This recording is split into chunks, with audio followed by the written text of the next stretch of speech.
Hello students, आप chapter 10 पढ़ रहे हैं मानव कल्याण में सूक्ष्म जीव।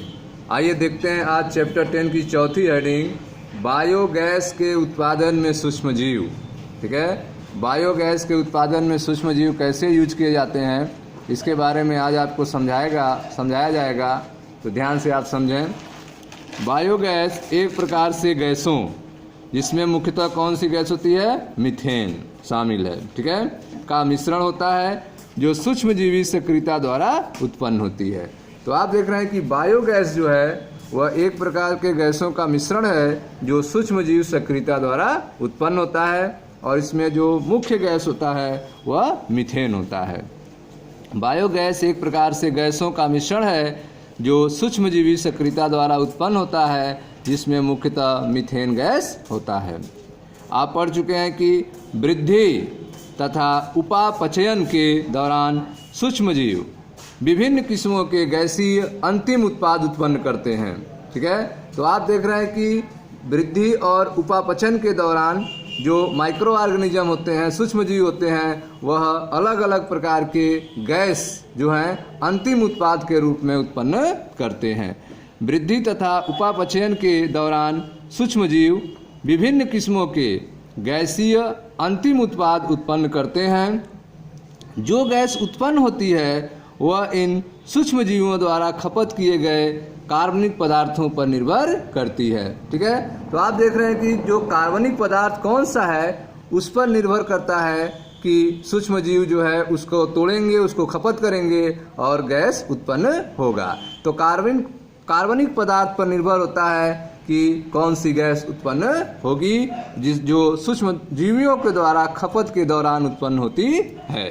आइए उदाहरण देखते हैं, जैसे गीले आटे का किण्वन, पनीर निर्माण तथा पेयों का उत्पादन में कार्बन डाइऑक्साइड गैस ही मुख्य रूप से उत्पन्न होती है। ठीक है, तो गीले आटे का किण्वन हो, चाहे पनीर चीज निर्माण हो या फिर पेयों के उत्पादन हो, ठीक है, तो वहाँ से मुख्य रूप से कार्बन डाइऑक्साइड गैस ही उत्पन्न होती है।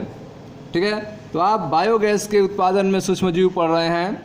बायोगैस एक प्रकार से गैसों का मिश्रण होता है जो सूक्ष्मजीव सक्रियता द्वारा उत्पन्न होती है, और बायोगैस में जो प्रमुख गैस होता है वह मीथेन होता है। ठीक है, वृद्धि तथा उपापचयन के दौरान सूक्ष्मजीव विभिन्न किस्मों के गैसीय अंतिम उत्पाद उत्पन्न करते हैं। जो गैस उत्पन्न होती है वह इन सूक्ष्मजीवों द्वारा खपत किए गए कार्बनिक पदार्थ पर निर्भर करती है।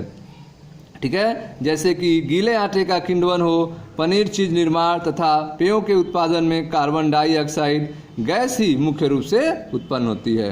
यद्यपि कुछ बैक्टीरिया जो सेलुलोजीय पदार्थ पर अवायवीय रूप से उगते हैं, वह कार्बन डाइऑक्साइड तथा हाइड्रोजन के साथ साथ बड़ी मात्रा में मीथेन भी उत्पन्न करते हैं। ठीक है, तो आप देख रहे हैं कि कुछ बैक्टीरिया जो हैं जो सेलुलोजीय पदार्थों पर अवायवीय रूप से उगते हैं। ठीक है, बैक्टीरिया जो हैं वह सेलुलोज वाले पदार्थों पर अवायवीय रूप से ग्रोथ करते हैं। वह कार्बन डाइऑक्साइड तथा हाइड्रोजन के साथ साथ बड़ी मात्रा में मीथेन का भी उत्पादन करते हैं। ठीक है, तो आप देख रहे हैं कि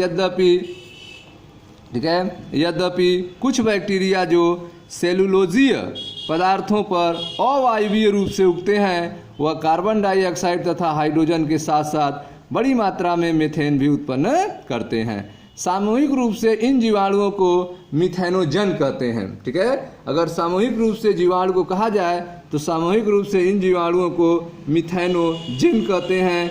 इनमें सामान्य जो जीवाणु होता है वह मिथेनोबैक्टीरियम होता है। ठीक है, सामूहिक रूप से इन जीवाणुओं को मिथेनोजन कहते हैं, और इनमें सामान्य जीवाणु जो है वह मिथेनोबैक्टीरियम होता है। ठीक है, ए बैक्टीरिया अर्थात जीवाणु सामान्यतः अवायवीय गाढ़े कीचड़ में पाया जाता है। मिथेनोबैक्टीरियम जो है वह अवायवीय गाढ़े कीचड़ में पाया जाता है, जिनका वर्णन वाहित मल उपचार में पहले किया गया था। ठीक है, यह जीवाणु पशुओं के रूमेन अर्थात प्रथम आमाशय में भी पाए जाते हैं। तो मिथेनोबैक्टीरियम जो जीवाणु है वह पशुओं के रूमन अर्थात प्रथम आमाशय में भी पाए जाते हैं।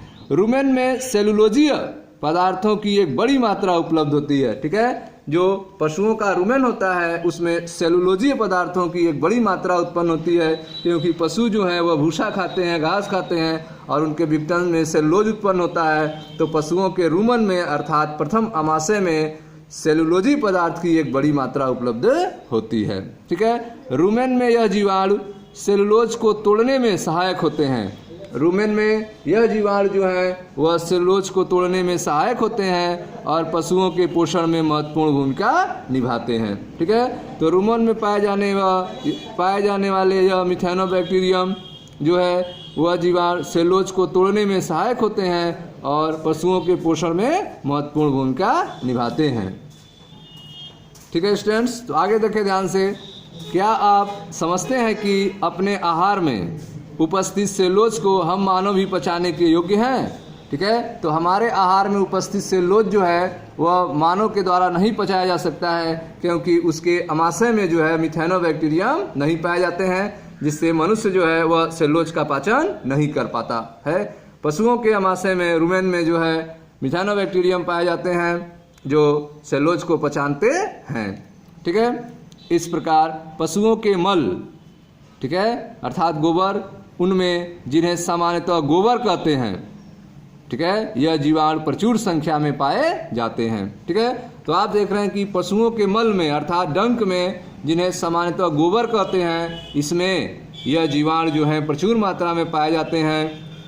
गोबर में पादपों के सेलुलोजीय व्युत्पन्न प्रचुर मात्रा में होते हैं। ठीक है, तो गोबर में आप देख रहे हैं सेलुलोजी व्युत्पन्न जो है वह प्रचुर मात्रा में होते हैं, अतः इसका प्रयोग बायोगैस को पैदा करने में किया जाता है, जिसे सामान्यतः गोबर गैस भी कहते हैं। ठीक है, तो आप देख रहे हैं कि गोबर के पादपों के, ठीक है, जो गोबर पशु निकालते हैं उसमें पादपों के सेलुलोजी व्युत्पन्न जो है अधिक मात्रा में प्राप्त होते हैं, पाए जाते हैं, अतः इनका प्रयोग बायोगैस को पैदा करने में किया जाता है, जिसे सामान्यतः गोबर गैस भी कहते हैं। ठीक है, बायोगैस संयंत्र जो होता है उसका स्ट्रक्चर कैसा होता है, तो ध्यान से आप फिगर देखें।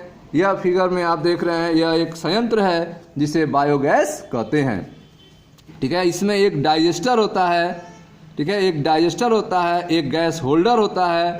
ठीक है, एक आप देख रहे हैं गोबर और जल डालने के लिए बना हुआ है चेम्बर, और एक स्लज का चेम्बर है। जो भी गैस होल्डर में गैस इकट्ठा हुआ है उसको पाइप के द्वारा जोड़ दिया गया है और यह पाइप से यह गैस बाहर निकलती है, जिसका अनेक वर्क में यूज किया जाता है। ठीक है, तो आप देख रहे हैं कि बायोगैस अर्थात गोबर गैस संयंत्र जो है एक टैंक होता है जो 10 से 15 फीट गहरा होता है। यह टैंक की गहराई कितनी होती है? 10 से 15 फीट गहरा होता है, जिसमें अवशिष्ट संग्रहित और गोबर की करदम भरी जाती है। ठीक है, इसमें अवशिष्ट और गोबर की करदम डाली जाती है, जल और गोबर मिला के इसमें घोल बना के इसमें डाला जाता है।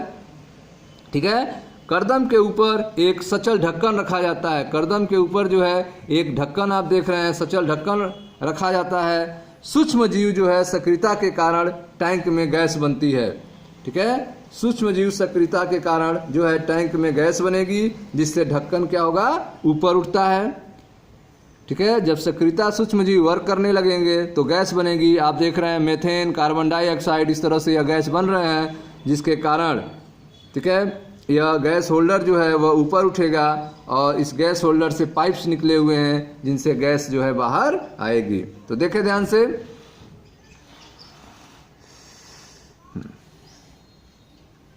बायोगैस संयंत्र एक टैंक अर्थात 10 से 15 फीट गहरा होता है। इसमें अपशिष्ट, ठीक है, जिसमें अपशिष्ट संग्रहित, इसमें अपशिष्ट को संग्रहित करते हैं और गोबर की करदम, ठीक है, अर्थात घोल भरी जाती है। करदम के ऊपर एक सचल ढक्कन रखा जाता है। सूक्ष्मजीवी सक्रियता के कारण टैंक में गैस बनती है, जिससे ढक्कन ऊपर की ओर उठता है। बायोगैस संयंत्र में एक निकास होता है जो एक पाइप से जुड़ा रहता है। इसी पाइप की सहायता से आसपास के घरों में बायोगैस की आपूर्ति की जाती है। ठीक है, उपयोग की गई करदम दूसरे निकास द्वार से बाहर निकल जाती है। तो आप देख रहे हैं कि जो भी करदम यूज हो जाएगा उसका जो है दूसरे निकास द्वार से इसको बाहर निकाल लेते हैं। इसका प्रयोग उर्वरक के रूप में किया जाता है।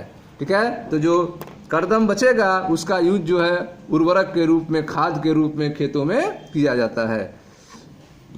गोबर ग्रामीण क्षेत्रों में बड़ी मात्रा में मिलता है। गोबर जो है वह ग्रामीण इलाकों में बड़ी मात्रा में मिलता है। क्यों? क्योंकि वहाँ पर पशुओं को पाला जाता है। ठीक है, तो गोबर जो है ग्रामीण इलाकों में, ग्रामीण क्षेत्रों में बड़ी मात्रा मिलता है जहाँ पशुओं को पाला जाता है। यही कारण है कि ग्रामीण क्षेत्रों में इन बायोगैस संयंत्रों अर्थात प्लांटों को अधिक बनाया जाता है। ठीक है, उत्पन्न बायोगैस का प्रयोग खाना बनाने तथा प्रकाश पैदा करने में किया जाता है। ठीक है, तो जो भी बायोगैस उत्पन्न होंगे उसका यूज जो है खाना बनाने के लिए आप कर सकते हैं और लाइट के लिए, प्रकाश पैदा करने के लिए किया जाता है। बायोगैस संयंत्र का फिगर हमने आपको दिखाया था। भारत में बायोगैस उत्पादन की प्रौद्योगिकी का विकास मुख्यतः भारतीय कृषि अनुसंधान संस्थान तथा खादी एवं ग्रामीण उद्योग आयोग के प्रयासों के परिणाम स्वरूप हुआ है। तो आप देख रहे हैं कि भारत में जो है बायोगैस के उत्पादन की जो टेक्नोलॉजी है, प्रौद्योगिकी है, इसका विकास जो है मुख्यतः भारतीय कृषि अनुसंधान संस्थान तथा खादी एवं ग्रामीण उद्योग आयोगों के प्रयासों के परिणाम स्वरूप हुआ है। ठीक है, यदि आपका विद्यालय किसी गांव अथवा गांव के आसपास स्थित है तो इसका पता लगाकर बायोगैस संयंत्र को देखने जाएं और जो लोग इसके प्रबंधन से जुड़े हैं उन लोगों से मिलें, आपको बहुत कुछ सीखने को मिलेगा। ठीक है स्टूडेंट्स, तो यह था आपका बायोगैस के उत्पादन में सूक्ष्मजीवों के उपयोग के बारे में। Thank you.